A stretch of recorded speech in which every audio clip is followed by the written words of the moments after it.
Hello and welcome to the Premier League Reaction Show, featuring myself, the host, Karleigh Osborne, and we've got two special guests today. We have Ian Hutchinson, former ex-footballer, and we also have Shane, who's a Spurs fan. To my disgrace, Shane. I'm an Arsenal fan, so it's been a tough night for me.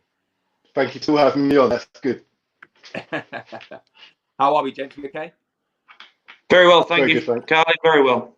Good stuff, good stuff. Thank you for being on the show. It's great to have you on. It really is. So, Ian, you obviously was an ex-footballer.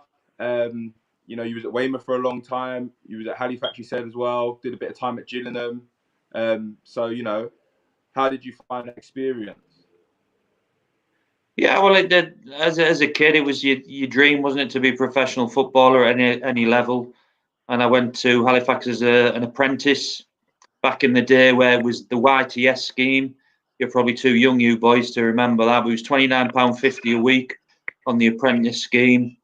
And that's where I learned my trade, Halifax Town. I had 2 years an apprentice there. Made my league debut under Jim McCalliog, ex-Man United, Southampton player, who was manager at Halifax at the time. So I was 17 then, York City on a Friday night. Remember it well, at the Shea. Not a place to go on a Friday night for an away team. But yeah, we won 2-1, and that was it. That was the start of it. As you know, Karleigh, new managers come in, they have different opinions. Jim McCalliog got the sack. John McGrath came in, a very terrifying sort of gentleman who could put the terror into even the hardened pros, not just a 17-year-old. My contract was up, and he released me. Didn't fancy me, and I flitted around, as you say. I went to Gillingham, had time at Berwick Rangers, went on trials a lot, and things weren't happening. It was horrible walking into dressing rooms, not knowing players and trying to prove yourself within a week's trial or whatever. And it didn't work. And then it was Graham Carr, actually, from Northampton, and Blackpool as manager. I think he was recently sporting director at Newcastle, Karleigh. He was the manager at Weymouth, semi-pro club at the time. They were going for it. Lovely chairman, Matt McGowan at the time, who had a hotel on the seafront. So went down and had a look. Beautiful boiling hot day by the seaside. And for a northeast boy, thought I'll have a bit of this. And it was great. And then I spent 10 years there as a player. Played nearly 600 games for them.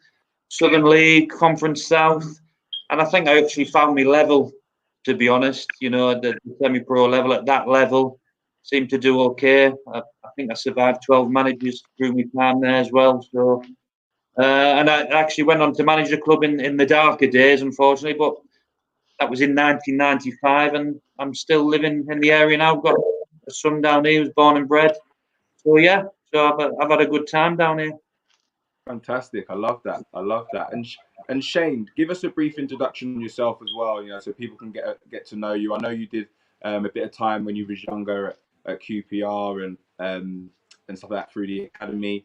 Give us a brief introduction, kind of your journey and stuff like that, before we really kind of get into the show and get into the nitty gritty of it.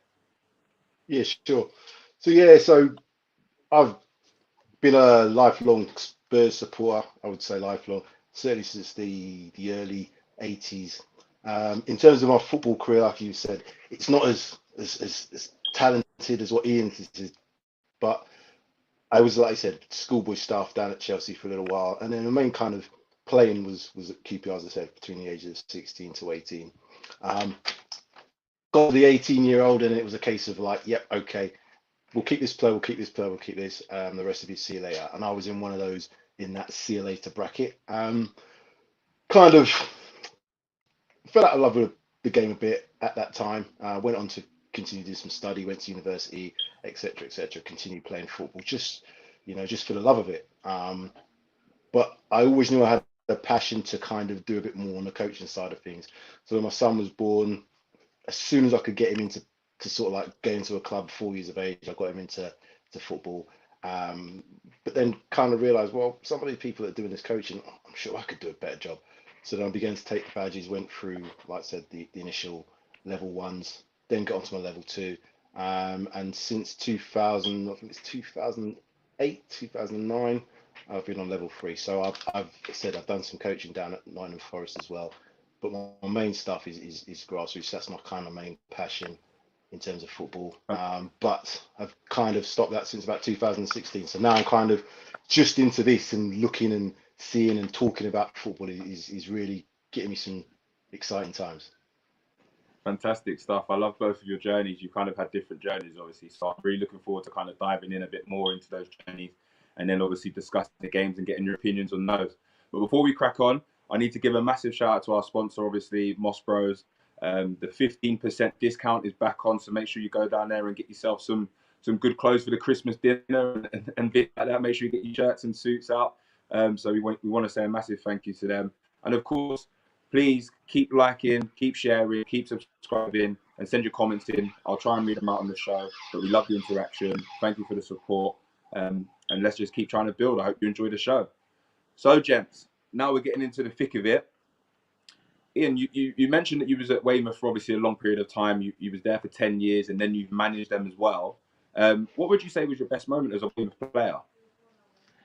We had a few. I mean, we won the Southern League in '97 when I first sort of went down, and then I had the pleasure of Steve Claridge came in, ex-Leicester, Premier League player.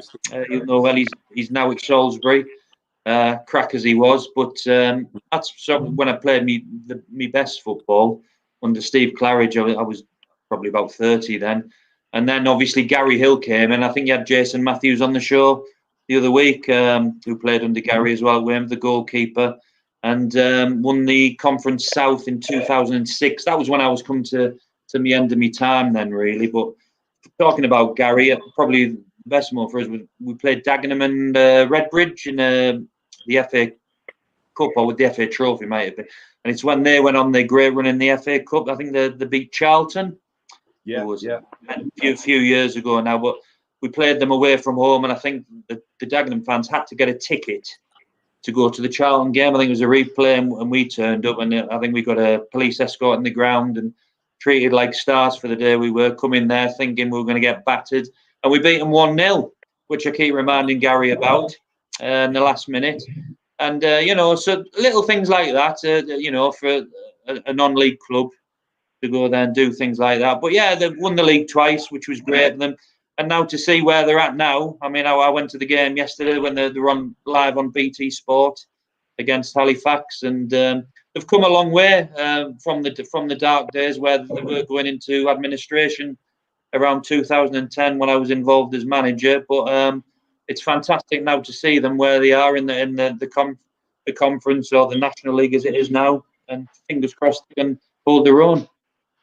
That's fantastic. Those experiences are massive, and obviously you both had different journeys within the football industry. And Shane, obviously you dropped out a little bit earlier and kind of went to uni. You said, with your time at Chelsea and obviously with QPR being a young man then, and kind of growing into yourself, do you feel that those early lessons from Chelsea and QPR kind of set you up when you then come out of the game and what you wanted to do in life? Did you get a lot of teachable kind of moments during those times? Look, I think the games changed from that time. As I said, it's in those days it was kind of very much you had to look after yourself, sort of thing. There was some support, but certainly not as much support as there is for younger players now. I feel that probably now players who are falling out of the game have got more probably avenues to turn to. There's certainly a lot more ability for the game. Yeah. Oh, I think we've lost Shane now. You're back, Shane. Can you hear me? I think we lost you there for a second on the internet. I think we lost him. We'll wait for him to get back. So, Ian. Yeah. Back to you. We've lost Shane, so we'll carry on. We'll carry on either way. You don't want me on my own for another half hour, mate, I tell you. Nah, don't worry. Listen, I know you've got some interesting stories, so it's okay. It's all good. Staying with Weymouth, obviously for them now, it's been an up and down start for the season. They're adjusting. Obviously, there was a manager change, and new managers come in. I'm guessing it's a different style of play, new players. All those things have to be kind of bedded in, don't they? And they take time. Yeah. How do you see kind of Weymouth finishing this year, and do you think they'll manage to find some kind of even ground where they'll find where they are and hopefully kick on. Yeah, yeah. Well, I think every Weymouth fan will think the success this season is staying up. Simple as that. If it's by the scruff of the neck, if it's by goal difference and finishing fourth bottom, that will be a success for Weymouth this season. It's consolidating. It was a shame Mark Mosley left. You can't knock the lad for going. I think he's got an outstanding future in the game. I know he's struggling at Southend, but they went down the route of going with the Bournemouth link again because Mark was at Bournemouth. Brian Stock obviously was at Bournemouth under Eddie Howe, so they've gone down that route. Shrewd in a way, but I was just saying prior to coming on air that Brian Stock isn't Mark Mosley. I think fans have got to realise that. Yeah. They're their own men. Brian will want to do it his way. Hopefully he will. And but it's going to be a long season after what I saw last night at the Bob Lucas Stadium. No disrespect, Halifax I thought was superb, to be honest, but I think he's going to have to add to his squad with certainly experience more than anything else. There's a lot of lads at Weymouth who haven't played at that level, and I think to play at that level you need a bit of experience in the team, and hopefully they'll get it. But as I said, the natives were getting restless last night already. It's a long season. I think with the COVID going on as well, Brian Stock hasn't had the preparation he'd like, so he needs time. Hopefully he'll get the time. Hopefully he'll sort it out. No, that's great to know. And they do have a young squad, to be fair. And time, unfortunately, is something that a lot of managers don't get nowadays, do they? Yeah, well, this is it, isn't it? It's all about success, instant success, isn't it, these days? Yeah. But fingers crossed. Oh, good stuff. Shane, we got you back. Yeah, you've got to tell people not to call you when you're on live broadcast. That's the problem. No worries. Well, as you were saying, we'll go back to obviously the question, and we was discussing about kind of the support you had when you left the game early, and also what did the game teach you at that young age? Because when I was coming through, I found I learned a lot of my principles and things like that through football. So it'd be great to hear kind of what you felt you got and how the kind of positive situations you had and the negative situations then shaped you into kind of the man you became after that. Yeah, so the positive side of things is that team environment, that that pulling together, that everybody kind of working for the team, that stood me in good stead to be working in project management, which I do as a profession now. So that teamwork, it's not all about one person; it is a collective. I guess that the negative side of things from a football point of view, from my personal experience, was that it's very cutthroat. It's very, very easy just to be on the periphery if you're not one of the, the main persons within a setup. And certainly when you're getting to that point where, you're making decisions about who's to release and who to keep, it can be very cutthroat. And I've seen that again in the academy side of things, having done the coaching side of things as well. And it's one of the things that I would certainly look to in the future to maybe provide a little bit more support certainly for youngsters coming out of the game at the sort of like 16, 14, 15, 16, 17-year-old age, where all they thought about is doing football. All you thought about is that's what I'm going to be, and that's all you've kind of been given. Nobody said, right, well, there might be this potential to do this afterwards, or if you don't make it, then this. That certainly wasn't something I had, and I didn't have as much support from my parents. So again, a lot of the things I certainly tried to instill when I was doing the coaching from a grassroots perspective is making sure that everybody's involved from the parents' perspective as well, to say, right, you've got some really talented kids. Some of them may go on and make it into the game at some level, but the chances are very few will.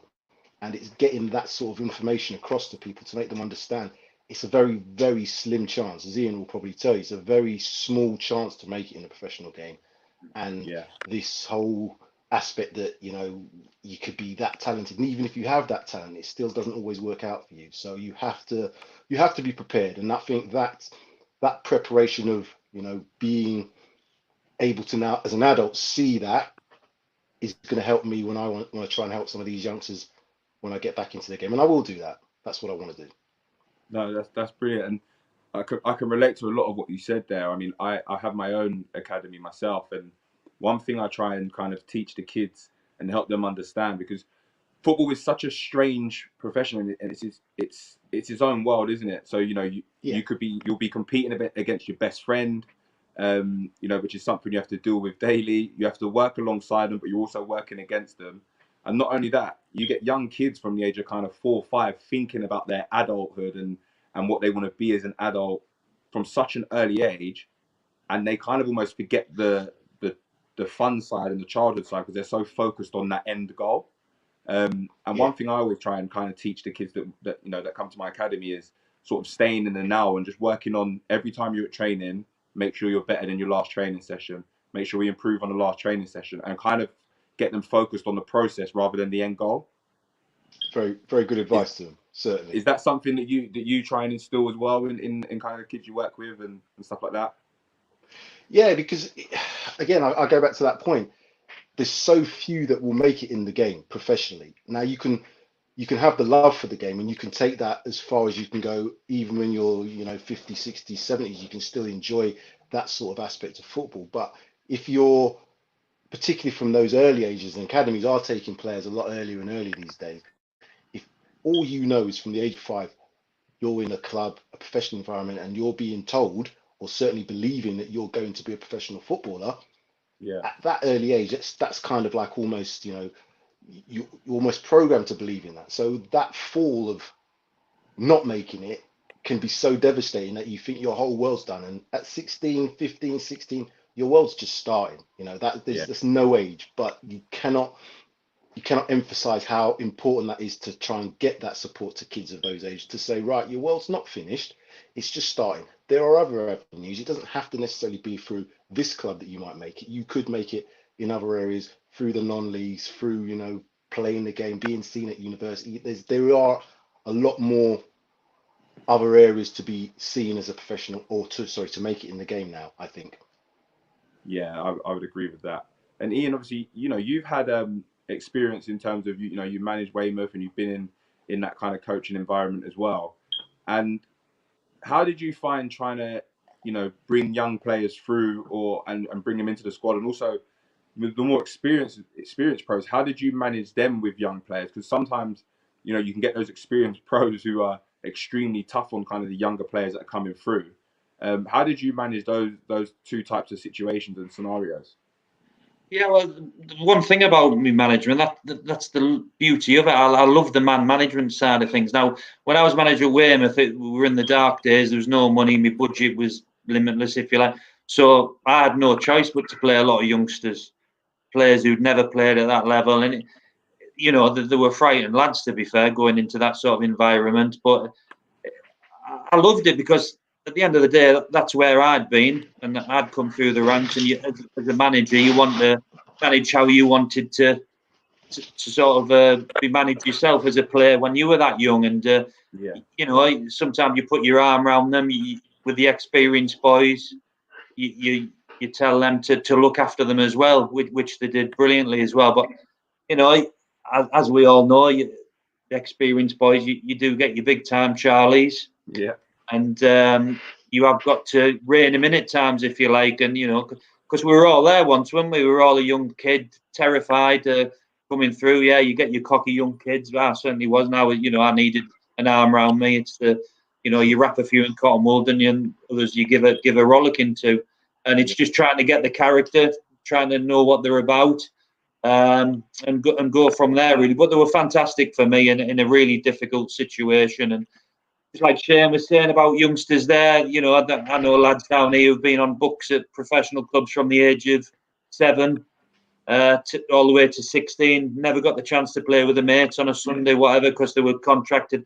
And then at the age of 15, 16, they're told, well, thanks, but no thanks. And, you know, they've missed out in a lot of the youth playing with the lads, enjoying football without the pressures of wondering if they're going to be a professional footballer. And it's sad to see, really.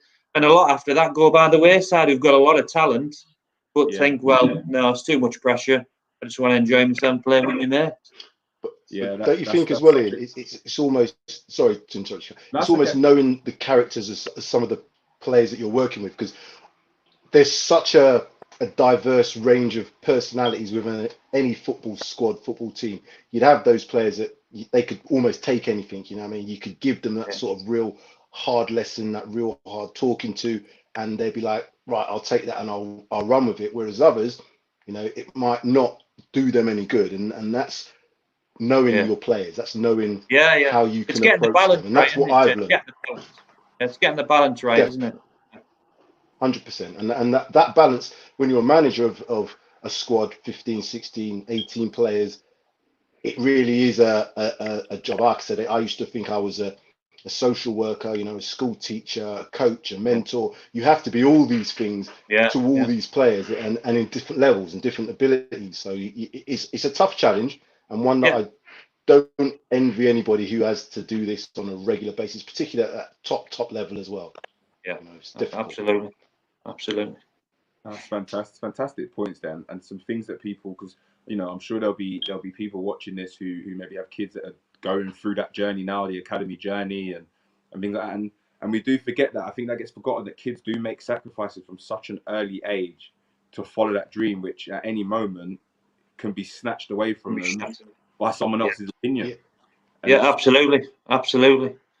Something. And the thing I find as well is what I found again with kids when they are brought into the academies at a very young age, sixes and all the rest of them, they're almost not encouraged to do anything else. So whereas I was like sports, that's all I lived for. I did everything. I played football, I did cricket, I did everything I could, not to just focus on football, because I think the whole aspect of learning how to play individual sports as well as team sports certainly put me in good stead. But what I found, particularly when I was working, as I said, in the academy side of things, is that, you know, some of these kids, they don't have anything else other than football, you know. So as opposed to just playing it, they'll just go and, you know, watch it, and they don't go and see anything else to kind of get that balance. And I think that balance at a young age is really important. You can obviously, when you get to your early teens, you can be a little bit more focused, but at the very early stages, I think academies should promote a lot more,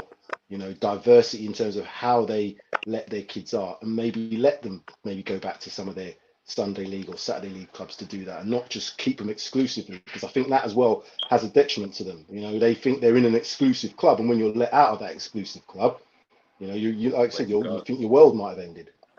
Yeah, absolutely. 100% agree with that, totally. Ian, do you think there's a lot of kind of untapped talent in the South Coast? Obviously, you know, it's a little bit further away. I live in London. There's untold talent, but everybody wants to kind of get to London because they feel like that's the place where all the talent is. But there's talent all over England, isn't there? Do you feel there's a lot of untapped talent there, and can people find, you know, some real gems in the South Coast? Absolutely. I think Weymouth, I listened to Jace Matthews the other way. Weymouth's slightly different in the fact that, you know, it is right on the, you know, we're nearer France than the northeast, if you like, from where I'm from. But it's out on a limb, if you like. And, you know, you got Yeovil, which is 45 minutes away. You got Bournemouth, 45 minutes away.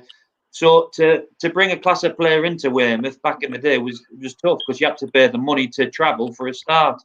Now, I've lived in this town for 25 years now, and I see on the fields, on the sports field, just down the road from me, thousands and thousands of kids kicking a ball about. There's loads of youth teams, but there never is enough sort of local talent coming through for Weymouth, which baffles me, to be fair. I don't think it's the coaching. I don't know whether it's a sort of seaside mentality, the town we live in, but I was up in the field the other day. I was looking and think, surely over the years there is enough talent around here to go on and make a living out of it.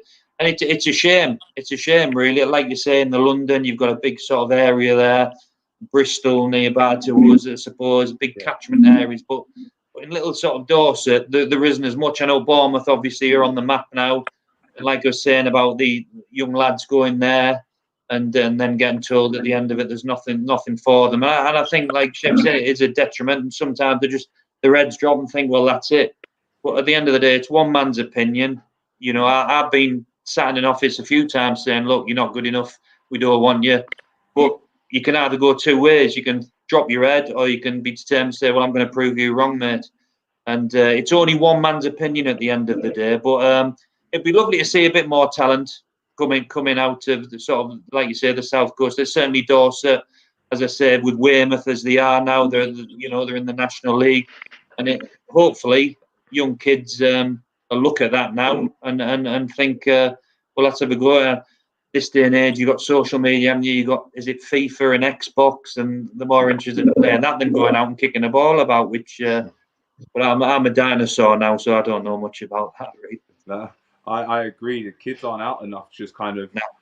you know, kicking a ball or doing something sporty, getting that exercise. It's something that's kind of missed, I think. You know, I was at the park for hours and hours and hours. Yeah. It's different times and things like that. But, you know, those things jumpers are for goalpost and all that. Yeah. And I think as well, I think that almost lends itself to some of the coaching that happens in the academy environments, because I'm the same as you guys. I just played on the streets. I played in the park. Yeah. You know, I didn't get into any sort of professional setup until I was 16 anyway, 15, 16 anyway. So I just learnt my game playing with my mates, playing at school, just playing all the time. So when I was doing coaching, I was very much of the opinion to try and get players to play. So we'd put sessions on when it was just literally getting them to play the game and express themselves, as opposed to being very religious on your drills. Now you can obviously instill your tactics, your strategies, and all the rest of it, which needs to be done. But initially, you want to see players enjoy the game, and there's no more enjoyment you get than when you do that little trick, you do that little drop of a shoulder, you nutmeg somebody, and you put the ball in the back of the net, even though the coach might be thinking, oh, he could have lost it there. But you can't coach that sort of thing out. I don't think you should. You should allow that to happen as much as you can, and then you can kind of tailor that to what you need in your team, your squad, as you develop a player. But development of a player is certainly the most important thing, and that's why I was always very keen to let the kids express themselves as much as possible, as opposed to, like, you know, conditioning them to certain ways of playing at an early age. Yeah, and you know, that's such a great point, because for me, when I was a kid growing up, I always found that, you know, when I played football, you know, whether it be just with my mates, on my own, it was always my place of freedom. And I think you're right in terms of expressing yourself. That was where you was able to kind of just, it was you and the ball, and you was able to just escape everything as a kid and just concentrate on that, what you love, that passion that you loved, and express yourself. And I think that does get lost sometimes now, because there is so much pressure in the way that the game's gone and is now. There's so much pressure on kids to really kind of be, you know, be doing things all of the time based on the fact that, you know, you want to be a pro. That's the bit where it becomes dangerous, doesn't it? Yeah. So you're scared to make mistakes. You then become scared to make mistakes, and mistakes is how you learn. You know, all the best professionals in the game learnt by trying something. It didn't work. They tried it again. It might not have worked then, and they try again. I'm finding, even in watching my own team Spurs play, some players are scared to make mistakes, and once they do make that mistake, it's like it changes their whole mentality and the mental side of it. It's not even strong enough that, you know, we need to do a lot more on the mental side of the game, I think. But it shows you who can, and who, as I was saying earlier, who's got that ability to be able to take that criticism and let that enhance their game, as opposed to be a detriment to their game. Yeah, definitely. Yeah. It's knowing your players, isn't it? Like you say, some need to be wrapped in cotton wool, others you can have a right go at to get a reaction from. So if you have a go at a lad who's a bit timid, his head will go down. Whereas you get someone a bit more bullish, you have a pop at them, and they'll say, right, I'll show you, son. And it's just knowing your players, isn't it? Yeah, Definitely. no, definitely. Gents, that was a fantastic conversation. I really enjoyed that, and so many kind of teachable points for people to pick up on and learn from, and also pass that on to, you know, their kids who may be going through that journey as well, and their journey to hopefully becoming a professional footballer. Thank you. That was fantastic. I really enjoyed that. Thank you, gents. No problem. So before we get into the games, talking about the Prem now, before we get into the games, again, I just need to say a massive thank you to our sponsor, Moss Bros. Don't forget your 50% discount is there, so make sure you go and get it. Enjoy it while you can. Get your Christmas presents in with a little bit of discount. It always makes it feel a little bit better. And of course, keep sending your comments in, keep liking, keep subscribing, and keep sharing. Really appreciating all the support. So let's get into the games. First game, Burnley-Everton, 1-1 draw. What was your thoughts on the game, Ian? How do you think? Do you think this is a good result for Burnley or a poor result for Everton? What do you think? I think a bit of both, to be honest. I think Everton have gone in the game thinking this is a good chance to get 3 points, and then I think Burnley more be out of the draw. They've stopped the rot a bit. I didn't see the game, to be fair, but good start for them. And then obviously Calvert-Lewin, who's absolutely flying at the moment, talking about players and confidence. Now there's a man on fire at the moment, and just total confidence, hasn't he, from his England call-up, scoring the goals. But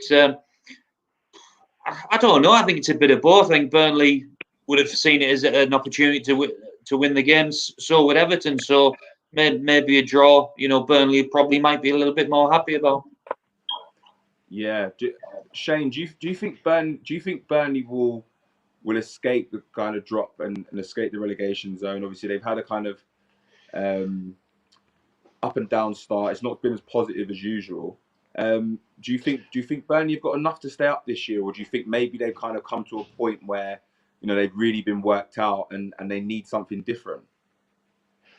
No, I think when you've got a manager and a team that are fairly established in the Premier League, they know what it's about. They've probably been there before. They have the experience to fall back on to say, right, results aren't going the way we want at this moment in time, but we're 9, 10, 11 games in. Burnley have that sort of mentality, particularly instilled from them from their manager, Sean Dyche. I look at him and I dread going to Burnley as a Spurs fan, because you know what you're going to get. You know that they're going to be organised, they're going to be set up, and more often than not, with that organisation and that setup, they are going to get results because they play a certain way. They know how to do it. They've done it 4 years and it's worked for them well. The problem's going to come for them is if this continues for too much longer, is whether or not people will start to question the manager. And once you start getting the little questions against the manager, is he then going to change his game to accommodate that? I don't see Sean Dyche doing that. I think he will stick to his philosophy. I think he will stick to his plans, and he will base that fact on, we've done it before, lads. We've been here before. We'll get out of it. We're good. And I think the experience will get them out of it. Oh, fair points, some fair points there. Moving on, Man City Fulham. I think everyone probably would have expected a bigger scoreline. Man City did have a lot of chances, but to be fair to Fulham, I heard Scott Parker talking after, and he spoke about there was a lot of positives to take from the game in terms of the way they played. They created opportunities, they defended reasonably well, but Man City kind of did have a bit too much for them. I said a few weeks ago that I think Fulham are really going to struggle getting out. And obviously it's going to be an extremely tough kind of journey for Scott Parker in early in his managerial career. Do you feel that Fulham should stick with Scott Parker and kind of let him build what he's trying to build over a period of time, so that Fulham can hopefully get back in the Prem or stay in the Prem and be established? Or do you think Fulham need to kind of be aware of how this season may be going and possibly make changes? I mean, me personally, I want to see Scott Parker stay. I think he's a fantastic young manager. But football is cutthroat, like we mentioned earlier. What's your feelings on that, Ian? Yeah, I'm with you, Karleigh. I like Scott Parker. I think he's one of these up-and-coming managers who has got a good future in the game. He's brought them back to the Premier League.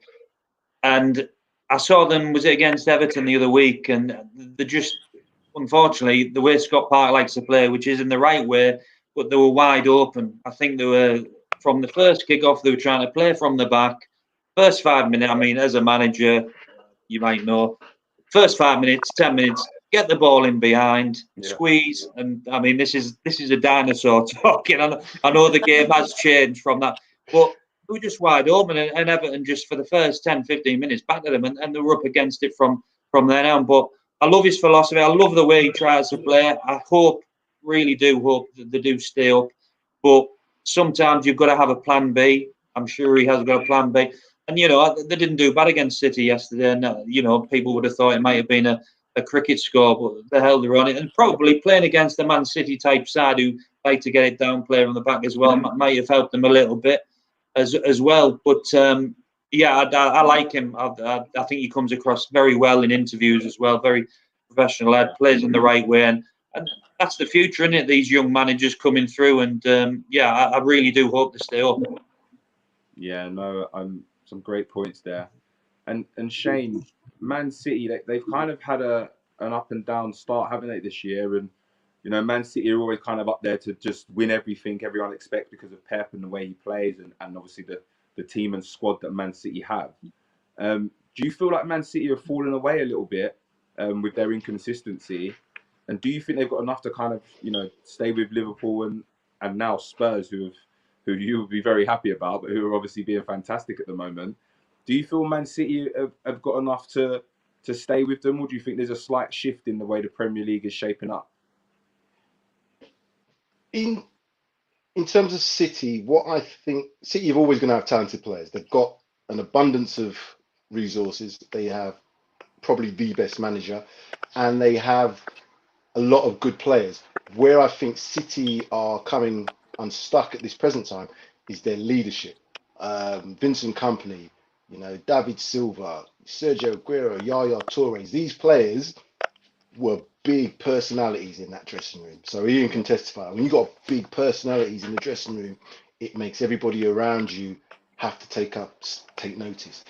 I don't see that in the current City setup. Yeah, they've got De Bruyne. Yeah, they've got Sterling.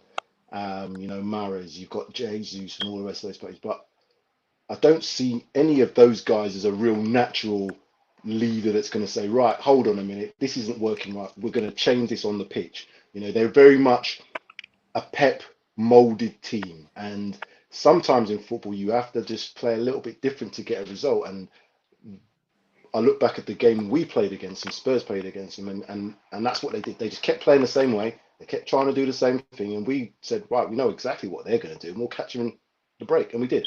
So for me, they just need to maybe, and it's easier said than done, is to maybe get that person in there, a real commanding person in and around the defence, in and around that midfield to just drag them through games sometimes. That's what they need, just to be dragged through when things aren't going the way they want. Because teams aren't going to just be open and, yeah, you have a go, we have a go. It's not going to be like that for City. It never has been. Yeah, no, it's very true. And I feel like, you know, with the way the game is now with the analysis and, you know, being able to watch everything, it's a lot easier to work out teams' weak points and capitalise on that, isn't it, for teams, definitely. West Ham, Man United, started very interesting. West Ham obviously took the lead in that game. I think this is the 5th game that Man United have conceded first away and come back and won. Ollie's faced a lot of criticism, hasn't he? But he made some tactical changes in that game, and he made some substitutions early. But it seems that they paid off for him, and he's ended up getting a fantastic result. Do you feel Manchester United, you know, can get back to the Manchester United that we all know, who used to kind of be up there and winning everything? Do you think they're close to getting back to that, Ian? I think they're a way off that yet, but I always feel with Ole Gunnar Solskjaer, he's 2 games away from getting the sack every week. To be fair, the poor lad, he's just, you know, he seems to do well. Like, he's a good win yesterday, then to take a step back and they lose again. But you can't knock him. I mean, again, has he played the big teams in and around him as yet? I mean, looking at the league yesterday, they're 4th in the league at the moment. They've sort of come back up there, and they're in and there or thereabouts. Again, just talking about what Shane was saying about this bit of experience. They've got Fernandes in there. I think they need a bit more experience in there. Someone, you know, who's going to, like a Roy Keane we see in, week out, on Sky, talking about what they need, and they haven't got that sort of guile, if you like. So I think they're not there yet. But I'd like, again, like with Scott Parker, I'd like to see Ollie stay in the job, and I'm sure Pochettino's waiting in the wings for that role. But you know, as I say, I just feel that Ollie's always two games away from the sack. But I hope they stick with him, and they'll be top 6 without a shadow of a doubt for me. And they might surprise a few. Yeah, Shane, it must be extremely hard for Ollie, because, you know, there's always talk about him kind of moving on or getting the sack. Pochettino's mentioned every couple of weeks. He must find it difficult as well to just focus on what he's trying to build with all that pressure behind him as well. Yeah, I'll just add, they have played one of the top 6. We gave them a good beat in 6-1. So I thought I'd just add that in there just before I had that. Sorry, Shane. Yeah, I forgot about that. But with Ollie, for me, I look at that Man United squad and I look at the players that they've got, and I see a title challenging squad there. I really do. Given, Bruno Fernandes, given, Van der Beek in there, Paul Pogba, Martial up top, Greenwood, Cavani now. You've got a lot of good, really good players with a bit of experience. I know at the back they look a bit suspect at times, but again, the way the game is, they could almost go out and attack teams and beat them 3-1s, 4-2s, and that sort of stuff.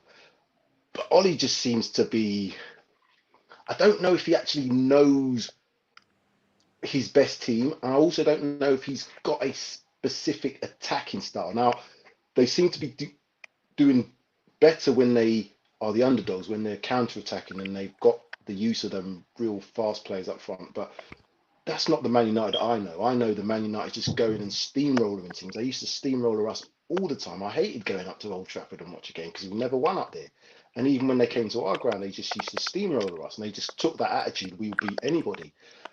I think teams don't see that fear factor in Man United at the moment, and maybe that could be down to the fact that they don't have that A-class manager. And I don't believe Ollie is the man long term. I think he's the man short term to maybe get him back on a better footing, but I don't think he's going to win in the league or Champions League. That's a fair point. It's a fair point. Moving on, Chelsea Leeds, another game, where kind of the underdog Leeds, so to speak, kind of, scored a goal nice and early. Frank Lampard looks like he's finally putting it together. There was a lot of criticism for him at the beginning of the season, and would he be able to manage, the players and the amount of money they've spent? But he looks like he's really putting something together there now. Do you think Chelsea are real contenders to possibly win the league? Do you think Lampard's got enough to do that? What's your thoughts, Ian? Yeah, I do. I think, and he's brought some big personalities in as well, and he seems to be handling them very well.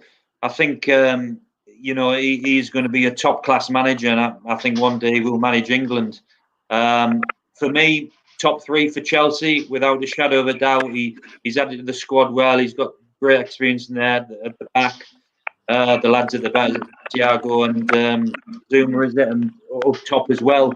So, and then he's got the young products like Mason Mount as well, and the other lad, is it Gilmore? Has he been playing Gilmore? I'm not so sure. Yeah, Gilmore's injured at the moment, I think. But yeah, but I think he's got a good blend there, and I think he's obviously well respected, and I think he's managing the side well, and I think he's, he had a time at Derby, but they've given him the job with a lot of pressure, but he seems to be handling it very well. And for me, top two, top three, without a shadow of a doubt, Chelsea this season. Yeah, and Shane, Leeds, everyone's been excited about Leeds. Everyone loves kind of what Bielsa does and how he changed and turned Leeds around. Do you think, though, Leeds attacking and, play and their open play is going to potentially be their downfall in terms of what might cost them this year? Because they play some fantastic flowing attacking football, but it also does leave them open at times, doesn't it? Do you think that could be potentially something that could cost them? Yeah, I think it will. Ultimately, they are pretty much the same squad, bar a few players maybe from last season. So essentially, they're a championship squad. They're a championship team. They're a very good team, and they've got some young players, some talented young players. Is it Calvin Phillips who springs to mind? Again, broken into the England setup. They've got that young enthusiasm about them, but experience is always going to count in this league, particularly when you get found out. When you get found out in your style of play, it doesn't take a lot for the really experienced managers, experienced teams to write, we've got a plan for you. And they've pretty much gone along with this man marking thing. And I've seen how teams now are creating more space on the pitch to be able to create more space to play around them. And again, they will have to maybe adapt how they play to get results when it isn't going their way, when they can't just attack and score 3 or 4 goals when it's 0-0 and it's like 85 minutes. You just might need to put a ball in the box to get a header on, drop down to somebody to score. So if they show that adaptability, then I think they've got a good chance of staying in the division.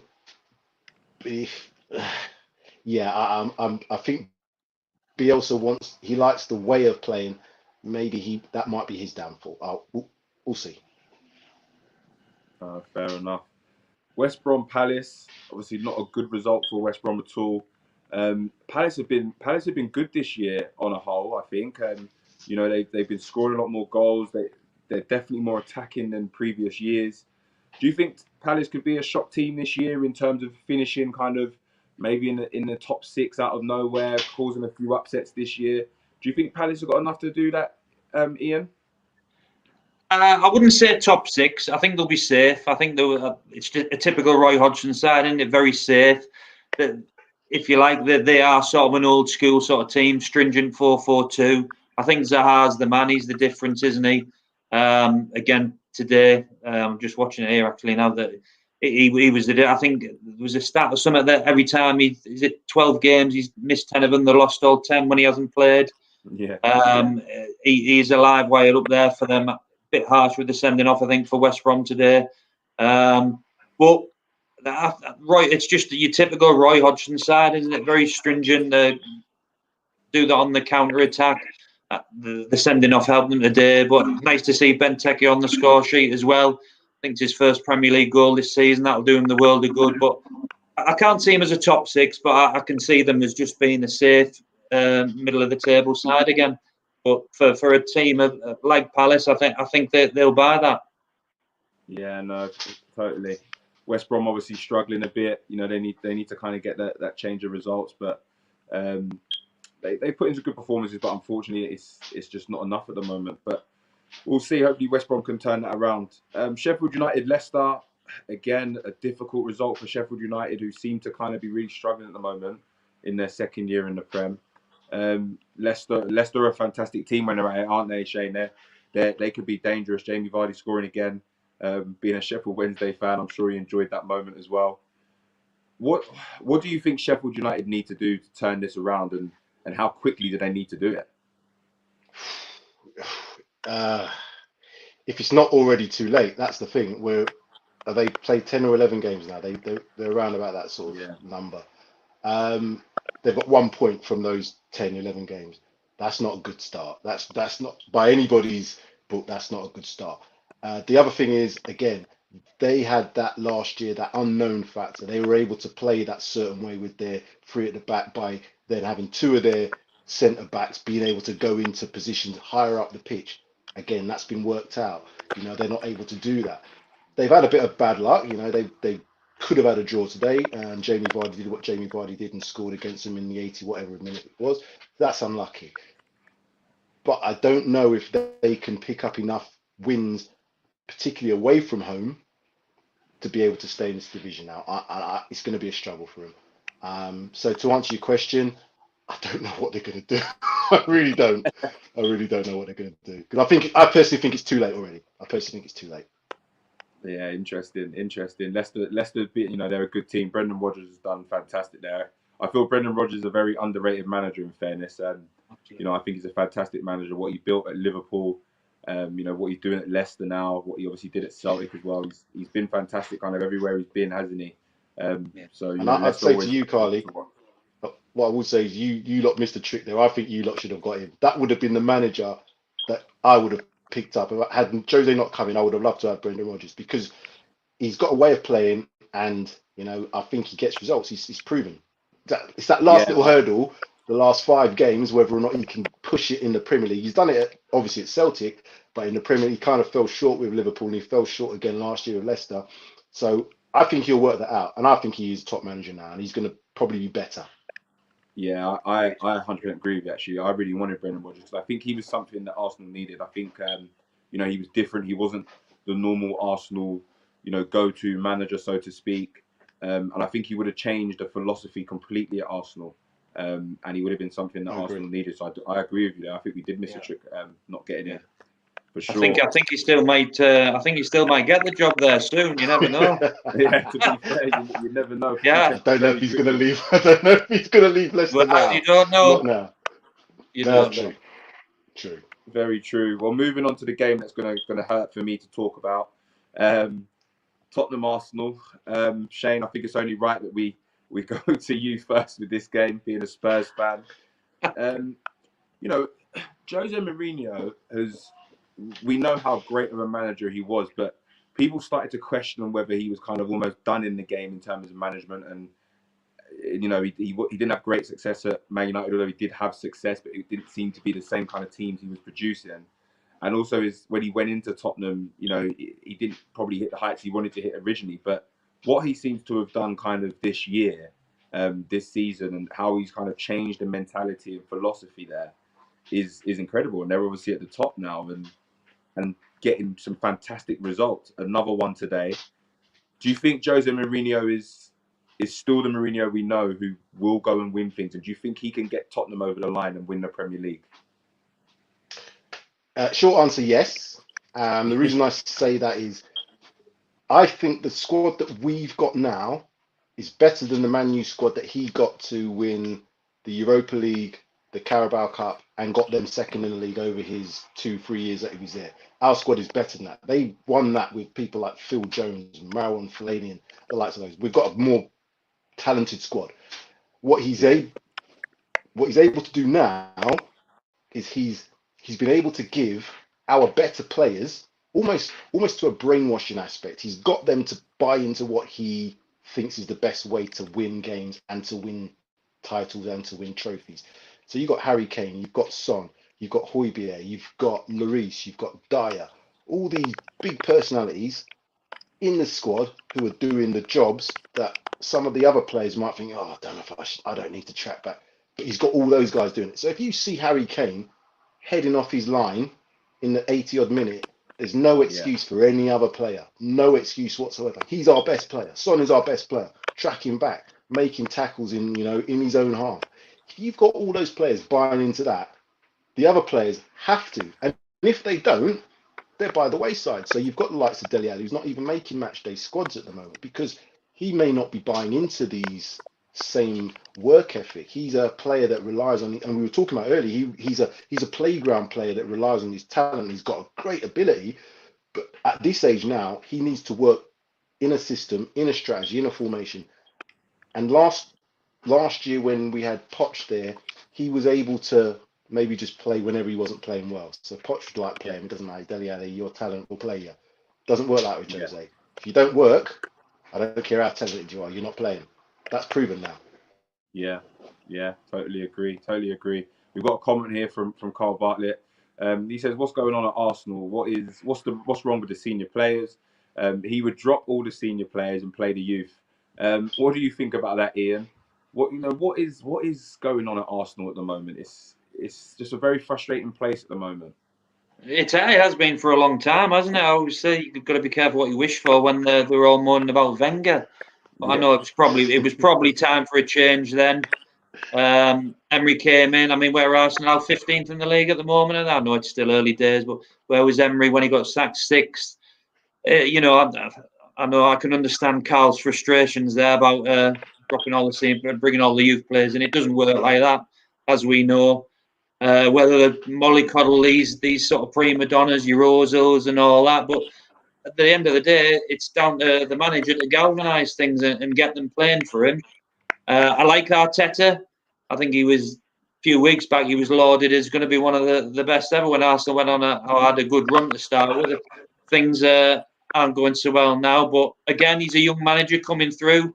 They've gone with that system. They want someone like that in charge. Hopefully, they won't get rid of him. But like we were talking about Brendan Rodgers, I think they've missed a trick there.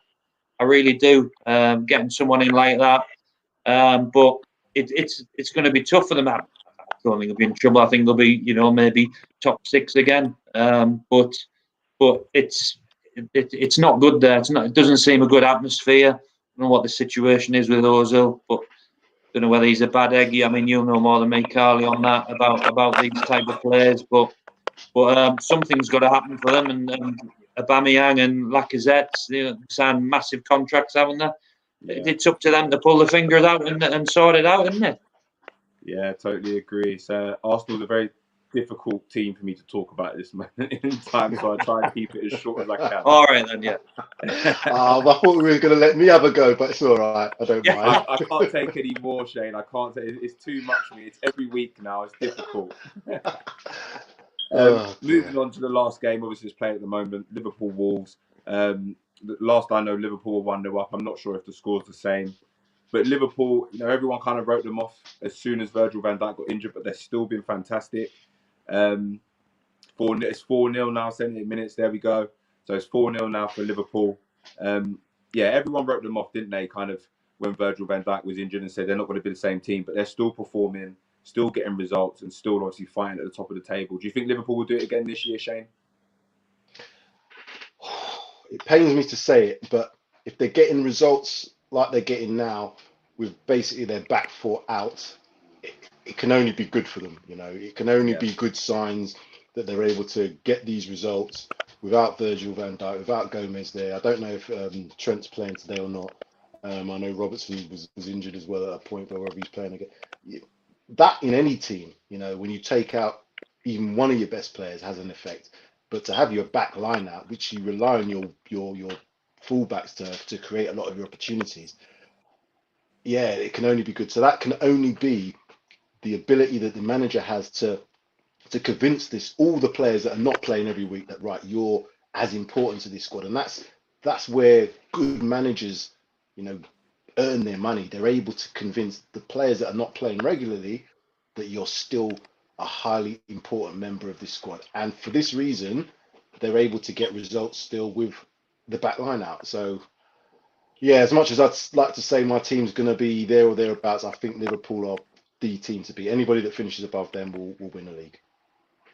No, brilliant. I appreciate that. Well, gents, that brings us to the end of the show. Thank you so much for being on the show today. It was a fantastic show. I really enjoyed talking to you both. I appreciate your time. I hope you enjoyed it. And hopefully we'll get you back on again soon, gents. Thank you. Smashing. Thanks for inviting us. Thank you very much, Karleigh. Hopefully when all you the guys best, get Shane, a as well. result as well. But thank you very all much. The best. Take care. All the best, mate. Just before we go, like I say, thank you again to Moss Bros for all the support. Keep liking, keep sharing, and keep subscribing to the channel. And next week's show, we've got former footballer Trevor Chalice. So I look forward to seeing you all then. Thanks again, everyone. Take care. See you guys.